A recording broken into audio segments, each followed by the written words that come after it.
మన జీవితాల్లో మనల్ని విమర్శించే వాళ్ళు ఉంటారు, మనల్ని గాయపరిచే వాళ్ళు ఉంటారు, మనల్ని వేధించే వాళ్ళు ఉంటారు, మన విజయాన్ని చూసి ఏడ్చే వాళ్ళు ఉంటారు.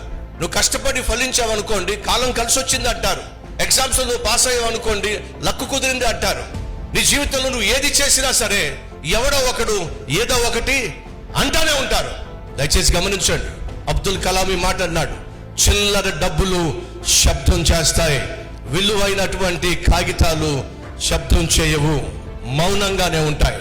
అనగా మన జీవితంలో చిల్లర కబుర్లు చెప్పే వాళ్ళు ఉంటారు, చిల్లరగా తిరిగే వాళ్ళు ఉంటారు.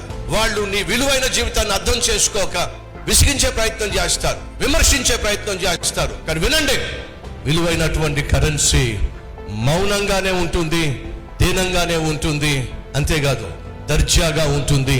అది దాని యొక్క లక్షణం. కాబట్టి చెప్తున్నా, యేసుక్రీస్తును ఎంతగా ద్వేషించారో, ఎంతగా దూషించారో, ఎంతగా విమర్శించారో తిరగబడలా. నీ జీవితంలో, నా జీవితంలో, మన జీవితంలో కూడా అదే చేయాలి.